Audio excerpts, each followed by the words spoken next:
porque ele das partes viu. E como de fato o salmista ele expressa dizendo que ele preferia estar à porta da casa de Deus, habitar na tenda da impiedade. Assim regozijo meu coração todos os dias por estar nesse lugar. Glória a Deus. Agradeço a Deus, irmãos, pela confiabilidade da minha pessoa para estar aqui mais uma vez ministrando a palavra de Deus com muito temor e tremor, porque sei da minha pequenez, da minha fragilidade, mas sobretudo sei também e acredito, confiando na grandeza daquele que me usa e não na grandeza daqueles que me ouvem, porque sei que aqui há muitos pregadores que pregam infinitamente melhores do que eu.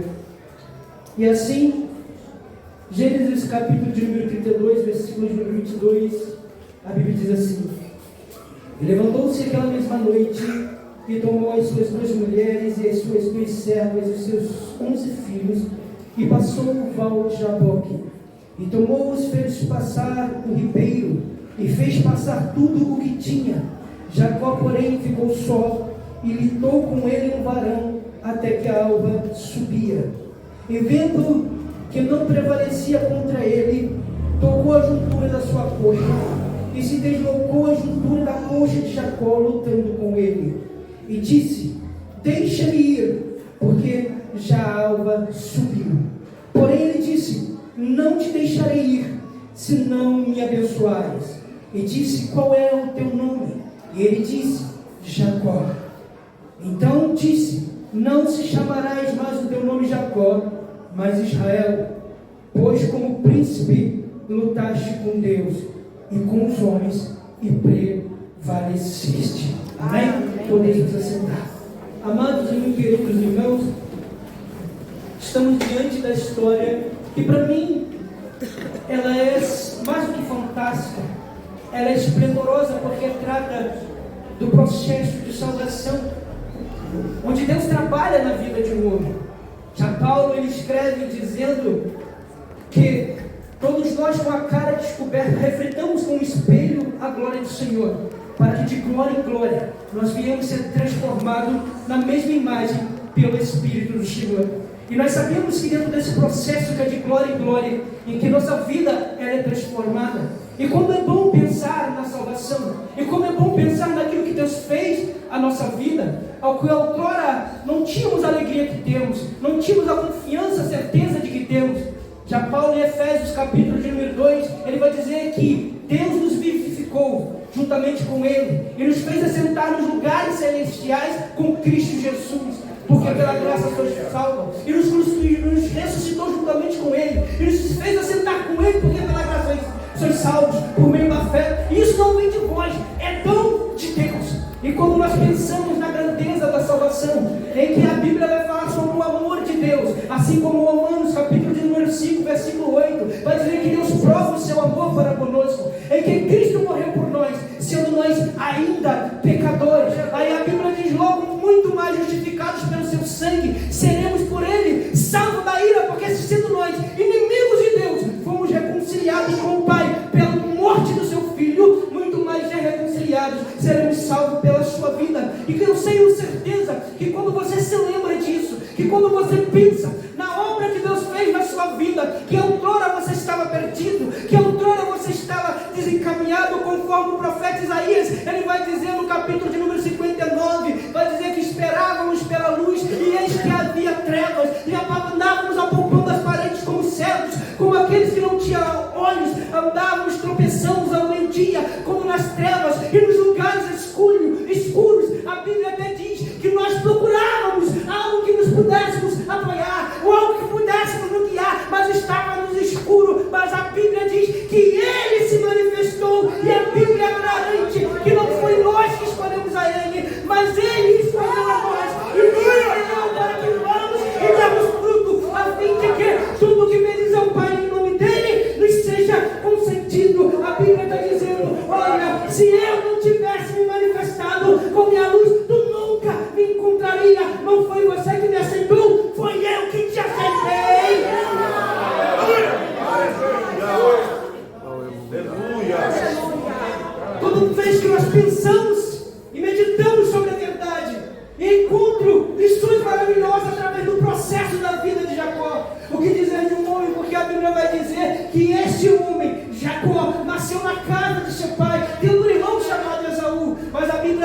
vai dizer que já o seu nome representa ali o seu caráter, que é o que? A versões do hebraico vai dizer que é aquele que agarra, e não somente isso, mas também um suplantador, um enganador, um mentiroso. Esse era o nome, representava o caráter e o nome de Jacó. E dentro dessa circunstância, irmãos, em que Jacó estava vivendo, mesmo assim, a Bíblia diz, irmãos, que Deus escolheu Jacó. Isso é um mistério da salvação. A Bíblia vai dizer, lá em Romanos capítulo de número 9, versículo de 16, vai dizer assim: não que a palavra de Deus haja faltado, mas nem todos que são de Israel são israelitas, nem por serem descendência de Abraão são todos filhos de Deus, mas em Isaque será chamada a tua descendência. Isto é, não são os filhos da carne que são filhos de Deus, mas os filhos da promessa, esses são contados como descendência, porque esta é a palavra da promessa: por este tempo virei, e aleluia, e Sara terá um filho, e não somente esta, mas também Rebeca, como concebeu de um tal Isaque,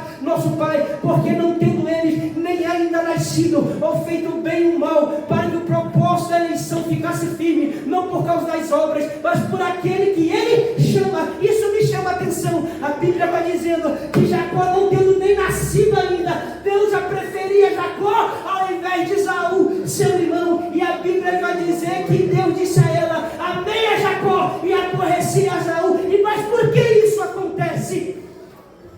Há uma linha teológica diz que Deus, ele escolhe aleatoriamente aquele que vai ser salvo e aquele que vai para o inferno. Mas analisando a Bíblia Sagrada, é uma falta de uma verdadeira exegese bíblica, interpretação bíblica, para entender como funciona o tempo na ótica de Deus, meus irmãos. E isso para mim é maravilhoso, porque a Bíblia diz que o tempo na face, na atmosfera de Deus, vai dizer que ele passa diferente. Por quê? A Bíblia vai dizer, por exemplo, lá no Salmo de número 139:10, que o Senhor viu os meus ossos ainda informe, e no livro dele todas as coisas foram escritas, as quais iam sendo dia a dia formadas, como ainda nenhuma delas havia. Presta atenção nisso. A Bíblia está dizendo que antes de você existir, toda a tua história já existia no livro, na ótica, no tempo de Deus.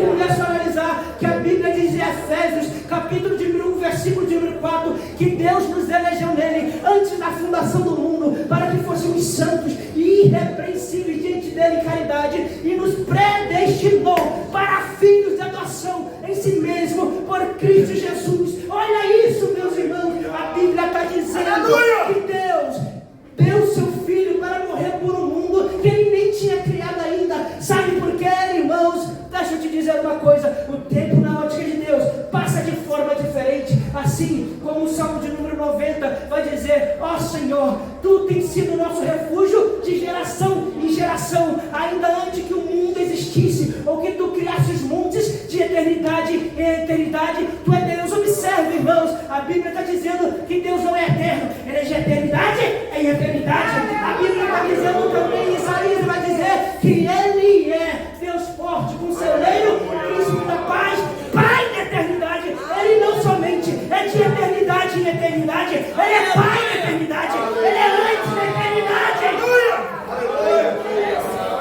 A Bíblia diz em Romanos 4, versículo de número 17, aleluia, a Bíblia vai dizer que ele chama as coisas que não são como se já fossem. Isso não significa dizer, irmão, que Deus meramente vê futuro, porque se Deus visse futuro, ele seria um mero vidente, um profeta. Deus é muito mais que isso. Ele não vê futuro, ele é futuro, ele já está no futuro. O futuro para ele é presente, e Deus escolhe Jacó, não baseado numa escolha aleatória. Deus escolhe Jacó simplesmente porque já conhecia Jacó antes mesmo dele nascer. Aleluia! Glória a Deus! Aleluia! Glória a Jesus! Glória a Jesus! Porque o que Deus viu no coração de Jacó, Deus não viu no coração de Esaú. Ainda que aparentemente, segundo o olhar humano, nós escolheríamos Esaú. Ainda que aparentemente, pastor, ao olhar humano, Esaú é mais honesto, Esaú é mais perfeito, Jacó não vale nada, Jacó é seu mentiroso, esse aí está predestinado ao inferno. Mas quando Deus olha para nós, Deus não te julga pelo começo, Deus não te julga pelo meio, Deus já te julga pelo fim. Isso é tão verdade, irmãos.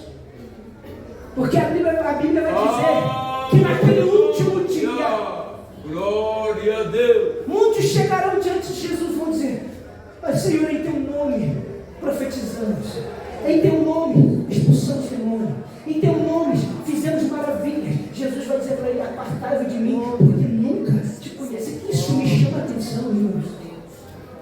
Por que te chama a atenção? Porque quem tem o dom de profecia, tem o dom de maravilha, não começa errado, irmãos. Não começa errado. Quem tem dom de profecia, de maravilha, começa bem, começa orando, buscando. Pelo menos na sua maioria. Eu tenho certeza que eu vou tentar argumentar com Jesus: Senhor, peraí, nunca me conheceu? Peraí, tudo bem que depois eu fiz a obra por avareza, por engano, pecado e continuava pregando, mas teve um tempo que eu fui fiel, teve um tempo que eu orava com sinceridade. Jesus vai dizer: pois é, mas eu não te julgo pelo teu começo. Eu já te conhecia aqui os escolhas no fim. Aleluia. Eu nunca te conheci, porque quando tu começou eu já te conhecia. Tem pessoas que aos nossos olhos são homens de Deus, para Deus é filho de pensão, mas tem pessoas que dormem embriagado, drogado, pederasta, assassino. Para você é perdido, mas para Deus é missionário, é salvo, é homem de Deus. É por isso que a Bíblia vai dizer que antes dele nascer, Deus já conhecia ele e automaticamente já escolheu Jacó, não de uma forma aleatória, é simplesmente porque Deus já conhecia aquilo que Jacó seria. E vocês conhecem a história, e a Bíblia vai dizer que este mesmo Jacó vai enganar seu irmão, vai enganar seu pai. Mas uma coisa eu quero chamar a atenção, porque a Bíblia diz que Esaú era caçador. E triste é, irmãos, quando um crente é caçador. Porque quem caça, quem está caçando, segundo a ordem gramatical, a expressão gramatical, quem caça, na verdade, quem está caçando é porque não sabe aonde encontrar. Quem está caçando é porque perdeu. É porque quem está caçando é porque não sabe aonde está. Dentro do contexto de Israel, isso é tão verdade que a Bíblia vai dizer em Jeremias, capítulo 29, 11, Deus vai dizer: vencerei os pensamentos de penso de vós, pensamentos de paz e não de mal, diz o Senhor. Ireis e orareis a mim, buscar-me-eis e me achareis quando me buscar de todo o vosso coração. Por que Deus está falando? Porque isso é o contexto do cativeiro babilônico. O babilônio que Israel havia perdido a presença do Senhor pelos seus próprios pecados. E Deus está dizendo: vocês me perderam, então me busca para me encontrar. Aleluia. Me busca para me encontrar de volta. Buscar-me-eis e me achareis. Porque se me buscar, eu vou deixar você me encontrar de novo.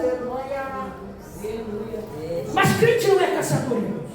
Crente é buscador. E quem busca, quando você marca um encontro, eu vou encontrar fulano de tal em tal lugar. Crente que busca e não sabe aonde encontrar, sabe o lugar que está. Nós não somos caçadores, nós somos buscadores. Nós não caçamos almas, nós já buscamos as almas. Sabe por quê? Porque quem há de ser salvo, a Bíblia vai dizer lá em Atos que acrescentava o Senhor na igreja aqueles que se haviam de se salvar. Não foi uma escolha aleatória, foi simplesmente Deus sabe. Aqueles que um dia vai abrir o coração e vai aceitar. Ele comprou e sabe onde está. Nós só vamos buscar.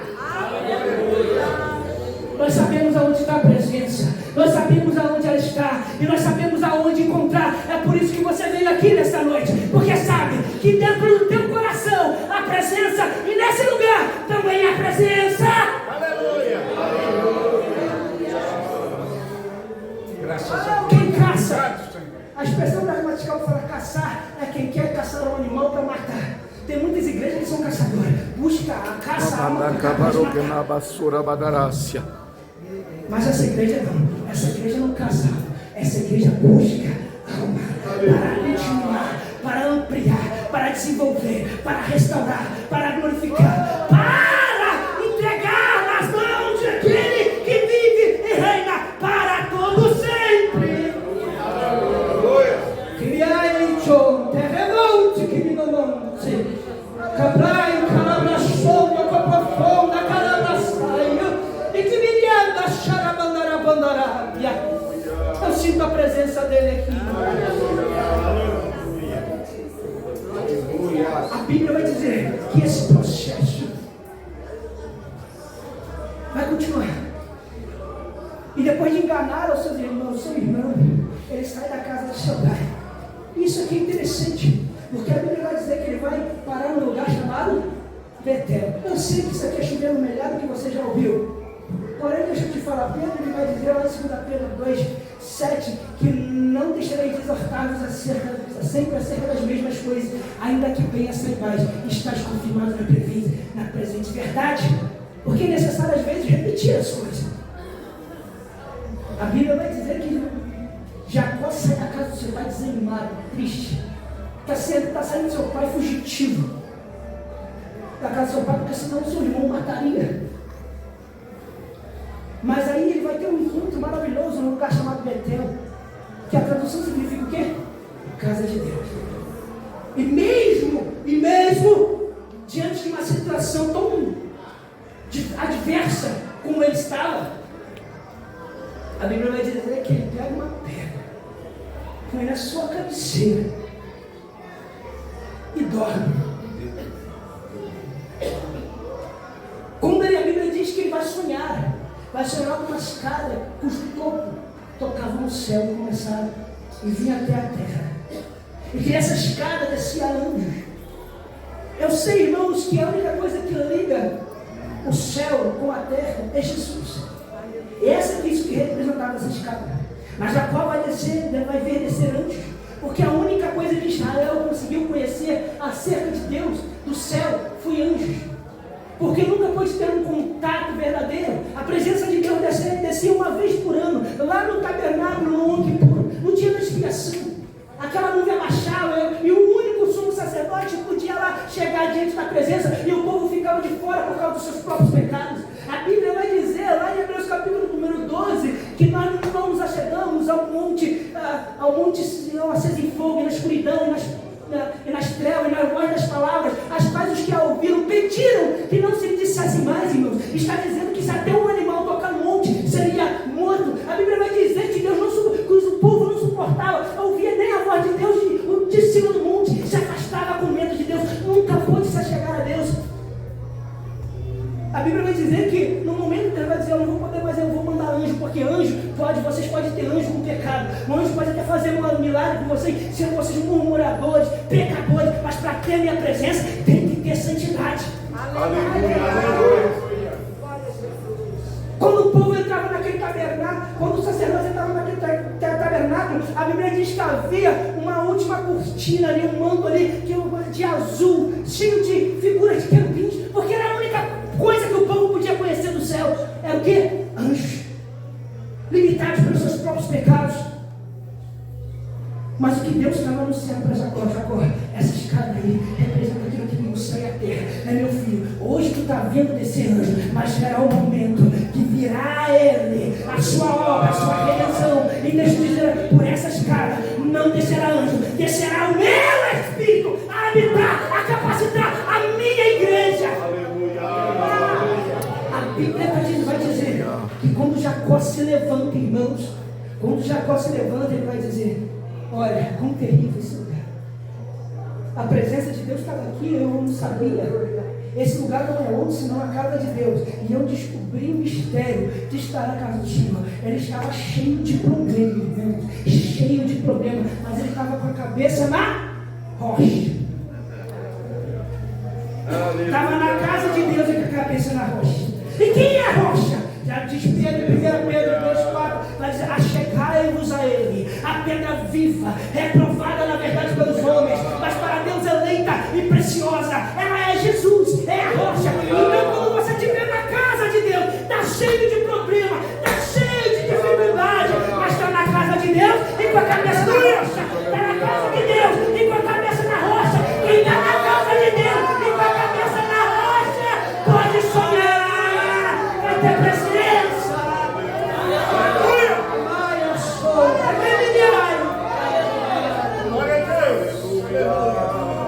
Deixa eu te dizer uma coisa aqui, só uma lembrança. Eu sei que meu tempo é curto. Aleluia. E eu quero terminar essa mensagem, pelo menos sintetizando ela, para falar tudo que Deus colocou no meu coração, porque eu tenho absoluta certeza Não é vanglória, não, porque eu conheci meu lugar, sei de onde eu vim, sinto o quão pequeno sou. Mas eu tenho absoluta certeza que quem me revelou foi Deus. Eu tenho absoluta certeza, eu não tenho dúvida. Mas deixa eu te dizer uma coisa aqui. Sabia, uma vez, eu gosto muito de ver artigos científicos.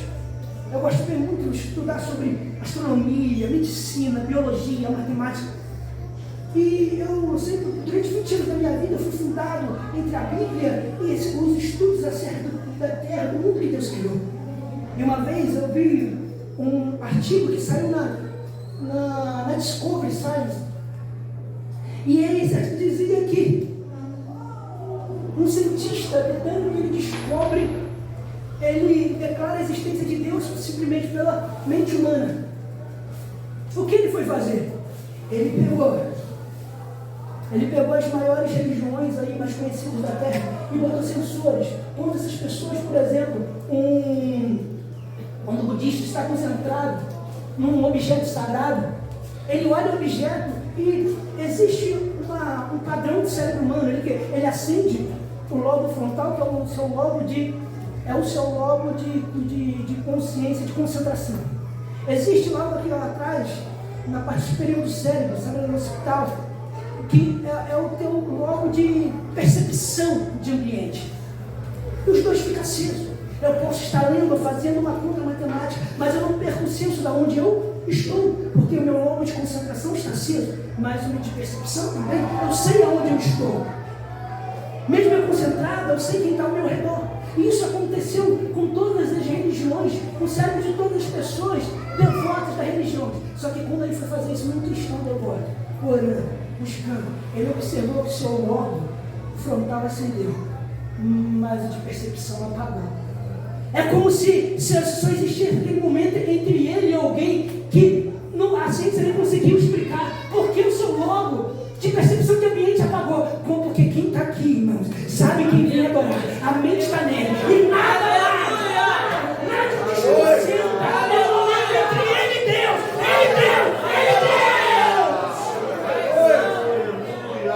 Aleluia. Então quando eu estiver aqui, fica com a cabeça na rocha. Está na casa de Deus e com a cabeça na rocha. O teu problema, deixa que ele cuide. Buscar primeiramente o reino de Deus e a sua justiça e as demais coisas. Aleluia!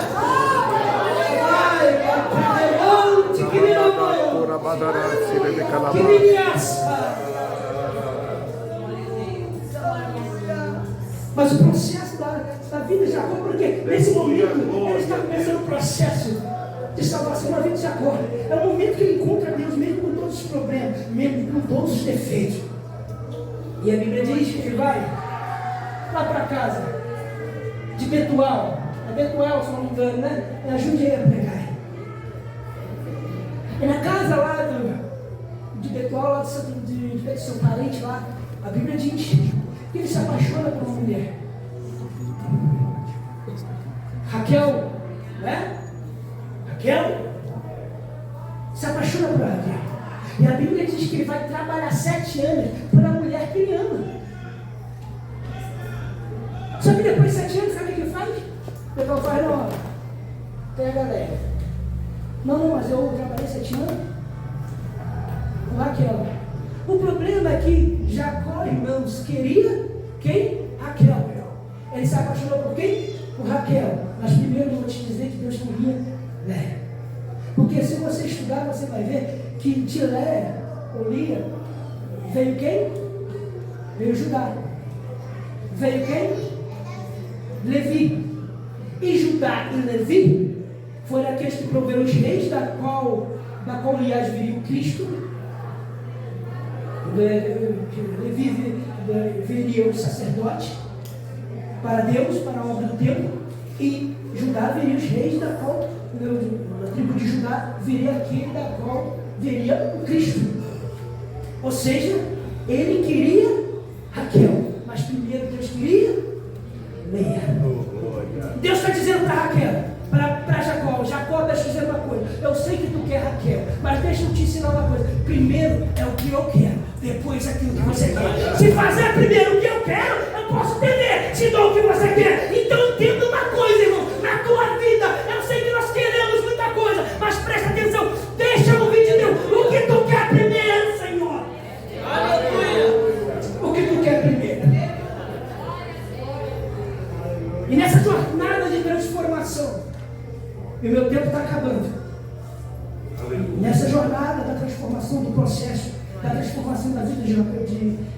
de Jacó. Ele está mudando, Deus está trabalhando na vida dele. E depois dele trabalhar tantos anos por Raquel, tantos anos por Leia, e ganhar aquilo que ele quer, e sair rico desse lugar, chega o momento dele voltar. E o momento dele voltar é maravilhoso, porque ele chega a este ponto aqui. E nesse ponto aqui, num momento muito triste da minha vida, onde eu estava perguntando para Deus: Senhor, por que eu estou perdendo tanto? E Deus olhou para mim, irmão, eu não estou brincando, falou assim: se até eu perdi. E eu fui treinado para dizer para Deus: Senhor, tu nunca perdeu uma batalha, Senhor. Você é Deus Todo-Poderoso. Eu conheço. Existia no século III um homem chamado Mené, que lançou o maniqueísmo do alívio que dizia que existia uma guerra entre Deus e o diabo. E ele dizia que quando o diabo estava vencendo, o mal prevalecia na terra, e quando Deus estava vencendo, o bem prevalecia na terra. Irmãos, nunca houve guerra entre Deus e o diabo. Nunca houve.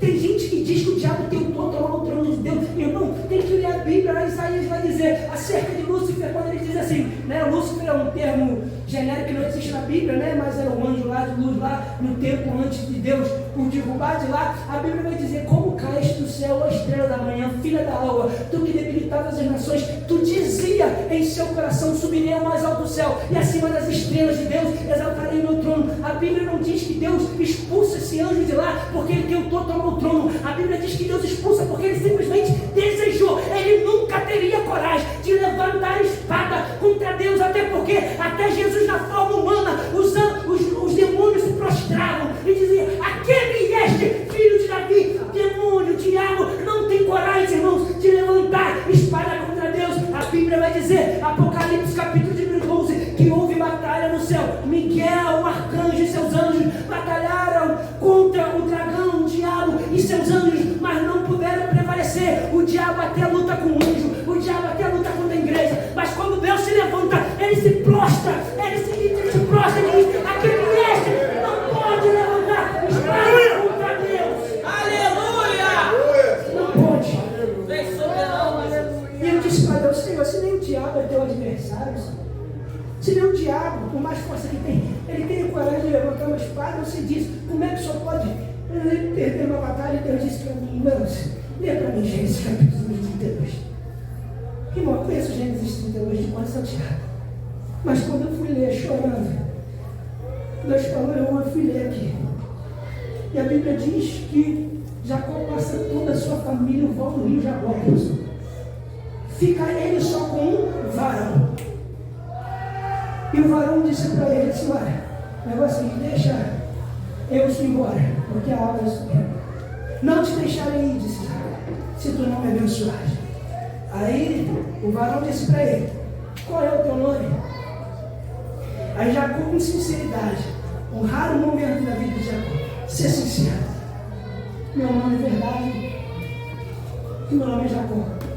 A verdade é que eu sou mentiroso, que eu sou suplantador, que eu sou enganador. Essa é a verdade, mas eu não quero ser mais assim. Não se chamarás mais teu nome Jacó, mas Israel. A palavra Israel no hebraico significa aquele que luta com Deus. Porque como príncipe lutaste com Deus e com os homens, e prevaleceste, venceste. Irmão, eu fiquei bravo com Jesus quando eu li isso aqui. Eu falei: Senhor, como é que tu vai me perder? Porque isso aqui é teofania, e teofania é uma aparição do próprio Deus em forma humana, corpórea. Como é que tu vai me perder para Jacó? Jacó nem guerreiro era, Senhor. Lavava a louça na casa da mãe. E eu sei que tem gente que vai dizer aqui: não, Jacó não lutou contra Deus, lutou com Deus. Só que quem estuda o português, isso é chamado hermenêutica, sabe que isso aqui pode ser uma ambiguidade. Eu posso dizer, quando eu luto com alguém, eu posso chegar aqui: eu lutei com ele. Com ele vai depender do contexto, do fato. E a Bíblia não está falando que Jacó está lutando com Deus contra ninguém, está falando que lutou ele contra o varão que estava falando com ele. E só que esse varão é o próprio Deus. E a Bíblia diz que esse mesmo varão vai dizer para ele: como príncipe lutaste comigo, e venceste, prevaleceu. E eu perguntei a Deus: Senhor, como é que vai me perder para Jacó? E Deus foi bem claro comigo: perdi para Jacó, para ganhar Jacó, assim como perdi para te ganhar, Fernando. Tu sabe o que é inferno, Fernando? Inferno é a ausência total da presença do Pai, de Deus. E até hoje, o único que sofreu até agora isso na íntegra foi eu, carregando teus pecados que fazem separação entre vós e Deus, na cruz do Calvário. Quando eu olhei para o meu pai, vi meu pai de costa para mim, porque estava carregando os teus pecados, Fernando. Aleluia. Deixa eu te dizer uma coisa, a minha comunhão com meu pai não é eterna, ela é antes da eternidade, porque eu sou pai da eternidade. E uma comunhão que é antes da eternidade teve que ter um fim e um recomeço por tua causa. Por tua causa, Fernando. Antes de vencer a morte, Fernando, eu tive que deixar a morte me matar. Antes de vencê-la, eu tive que deixar ela me matar, eu tive que me entregar. Se até eu perdi, Fernando, aprenda uma coisa, aprenda a perder. Eu nunca prometi vitória em todas as batalhas, eu prometi vitória na guerra, não em todas as batalhas. Quando você olha para a Bíblia Sagrada, a Bíblia vai dizer, lá em Hebreus, vai dizer, lembrai-vos das coisas passadas, que depois de terem sido iluminados, suportais grandes combates, aflições, e com vitupério vos compadeceste daqueles que estavam em prisões, e com alegria aceitaste as espoliações, os roubos, as perdas dos vossos bens. O problema é que a gente é treinado sempre a ganhar, achamos que é de vitória em vitória, e que nós nunca vamos perder, e que tudo que pedimos a Deus, Ele vai nos conceder no nosso processo de cristianismo. Achamos que toda vez que orar para Deus curar, Deus vai curar. Achamos que todas as vezes que oramos a Deus e pedimos para Deus fazer algo, Deus vai fazer, por falta de sistematização teológica. Mas o que é isso? Sabe o que é sistematizar um assunto? É você pegar tudo que a Bíblia diz acerca de um assunto e chegar a uma conclusão. Se eu pegar simplesmente João, capítulo 15, versículo 16, a Bíblia vai dizer, a fim de que tudo que pedis ao Pai, em meu nome Ele vos conceda. A Bíblia vai dizer, tudo que pedis crendo e não duvidando, recebereis. Poxa, beleza, eu só preciso pedir crendo a Deus, em nome de Jesus. Ele vai me conceder. Então tá ok. Toda a cura que eu pedi a Deus em nome de Jesus crendo, Deus vai ter que me conceder. Só que esquece de ver João, 2 João, 1 João capítulo 5, 11, onde a Bíblia vai dizer, essa esperança que temos nele, que se lhe pedimos alguma coisa segundo a sua vontade. Tem gente que acha, pastor, que a fé dele faz de Deus fantoche. Eu vou orar e Deus vai fazer. E uma das coisas que eu não concordo em que o mundo diz, a tua fé move a mão de Deus, a tua fé é a cordinha que faz a mão de Deus. Se é teu fantoche, tu tem fé, tu vai orar, mas Ele vai fazer, vai te dar, se Ele quiser. A tua fé não vai fazer de Deus seu fantoche. Às vezes você vai orar para ganhar e Deus vai permitir. Porque Deus perde quando Ele quiser perder. Deus sabe de tudo aquilo que Ele quer saber. Deixa eu te dizer uma coisa. Às vezes você vai orar, a Bíblia diz que a igreja fazia contínua oração por Pedro, porque Pedro estava na prisão, mas a Bíblia também diz que Tiago também estava lá. Será que a igreja não orava também por Tiago ou só orava por Pedro? Acredito que a igreja orava tanto por Pedro quanto por, mas a prova é Deus ir lá salvar Pedro, mas deixar Tiago morrer. Deus tinha propósito ainda na vida de Pedro, mas não tinha propósito na vida de Tiago, e a igreja teve que aceitar a perda de um grande homem de Deus. O fato é que no processo, irmãos, nós vamos perder muitas vezes. Às vezes você vai orar e Deus não vai fazer. Às vezes você não quer perder, mas Deus vai deixar você perder. Mas saiba que tudo que Ele deixar é para um propósito melhor. Que me aicho, terra faço, comandarão na calada, uma coisa que me chama a atenção na Bíblia é aquilo que Paulo diz. Dentro de um contexto de salvação, ele vai dizer: a palavra da cruz é loucura para os que se perdem, mas para nós que somos salvos é o poder de Deus. Onde está o escriba? Onde está o inquiridor? Onde está o sábio?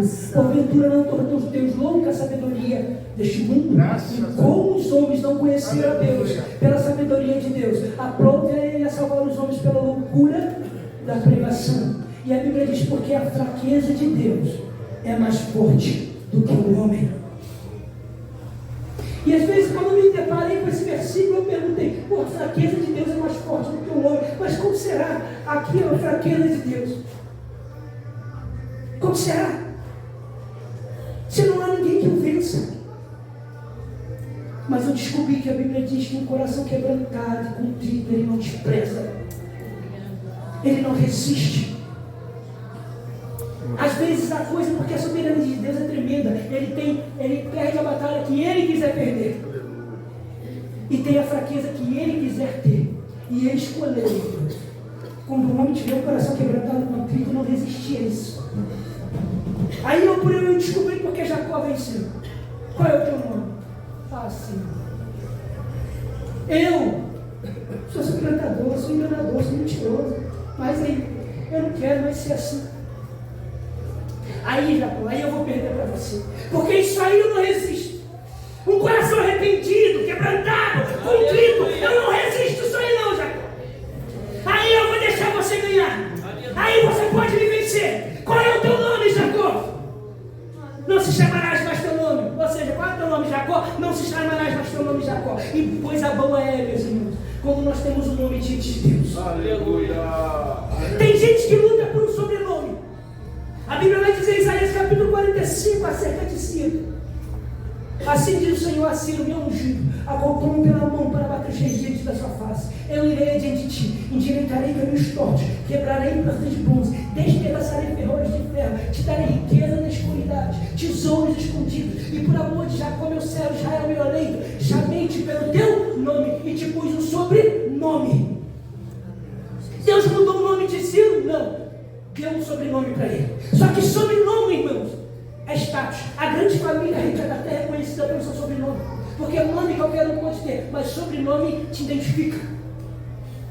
É a família Hoffman, a família Rockefeller. Aí apresenta o status, porque quem tem sobrenome tem status. Tem muito crente querendo sobrenome, quer status, quer nome no outdoor, quer nome nas placas. Mas Deus não está olhando para quem tem sobrenome diante dos homens, mas quem tem nome diante dele. Glória a Deus. Aleluia. Talvez tu não tenha o teu nome nos cartazes de pregação. Talvez tu não tenha o teu nome revelando um sobrenome, um status para você. Mas eu te garanto que um dia você terá um novo nome. O importante é ter nome diante de Deus. E esse é o ápice da transformação da vida de Jacó. E é o ápice da transformação da vida da igreja de Deus. Quando a Bíblia vai dizer que Ele nos dará um novo nome. Uma pedra branca, diz a Bíblia. Glória a Deus. Com um novo nome. E com permissão aqui, pessoal. Rápido, eu vou terminar. Eu sei que meu tempo já passou. Mas eu não sei como está a tua vida. Mas não é toda vez que Deus perde, Deus quer perder para alguém, não. Ainda que você seja fraco, pequeno, dependente, às vezes é igual aquela briguinha que a gente brinca com o filho, né? Tem que deixar ganhar. Tem que deixar ele ganhar. Para ele ficar feliz. Às vezes a gente brinca com o Benjamin. Benjamin gosta de brigar, de brincar de briguinha. Tem que deixar ele ganhar. Às vezes Deus faz isso com a gente. Às vezes ele finge estar resistindo à sua oração. Às vezes ele parece que ele não está te ouvindo. Mas no momento ele fala, agora eu vou deixar você ganhar, filho. Porque eu te quero ver feliz. Eu quero você alegre. É só para mim ter um momento contigo. Você que está desviado, eu quero te convidar em nome de Jesus. Vem cá, que é um novo nome diante de Deus. Ele vai mudar o teu nome. As pessoas não vão mais te reconhecer como suplantador, como enganador, como mentiroso, como desonesto. Porque Deus vai te transformar. Deus fez com Jacó. Deus fez comigo. Deus fez com milhares que estão aqui presentes. E Deus vai fazer com você. Em nome de Jesus. Pai, eu oro pela tua igreja nesta noite. Ó Deus, quantos pedidos, quantas lutas, Senhor, tem enfrentado. Ó Deus, e às vezes parece que o Senhor não está ouvindo, que o Senhor está resistindo, Senhor, às orações do teu povo. Mas, Senhor, assim como tu fizeste e deixaste para qual vencer, eu sei que tu também deixarás teus filhos somente para dar vitória aos seus filhos. Vou deixar a vitória contigo. Ó Deus, obra na vida da tua igreja. E se por um momento, Senhor, e se por um acaso, tem pessoas aqui, ó Deus, que estão desviadas dos teus caminhos, ó Pai. Pessoas, ó Deus, que talvez nunca te conheceram, nunca te aceitaram. Pessoas que estão lá fora, ó Pai, mas que estão ouvindo a tua palavra. Ó Deus, que teu Espírito Santo venha tratar nos corações delas, Senhor. Porque o objetivo da tua igreja na terra é te adorar e buscar as almas que o Senhor há de salvar. Obra na vida da tua igreja, Deus. E que nós aceitamos assim um momento de perda da nossa vida. Não desanimamos, Senhor, como perdemos, porque tudo está debaixo do teu propósito. Sabemos que às vezes vamos perder, Senhor. Mas mesmo diante da perda, nós sabemos que o nosso Deus não é fraco. Nós sabemos que o nosso Deus não é pequeno. Nós sabemos, Senhor, que tu, ó Deus, só perde a batalha que o Senhor quiser perder. Porque quando o Senhor não quer perder, não há ninguém que possa te vencer. Mas o Senhor é soberano, Senhor. E é soberano sobre todas as nossas vidas. E no decorrer, no processo da caminhada, que continuamos de glória em glória, Senhor, até aquele grande momento em que te veremos face a face, como Jacó disse. Na verdade, tenho visto Deus face a face nesse lugar. E haverá um momento, ó Deus, em que te encontraremos no céu, para ter este momento face a face contigo, Senhor, e te agradecer, ó Deus. E mesmo, Senhor, sendo forte, transponível, invencível, o Senhor aceitou perder, somente para que a gente pudesse ganhar a salvação em Ti. Muito obrigado, Deus. Que toda a honra, que toda a glória, Senhor, seja Tua. E que comigo só fique um prazer e alegria de mais uma vez poder estar falando da Tua palavra, em nome de Jesus.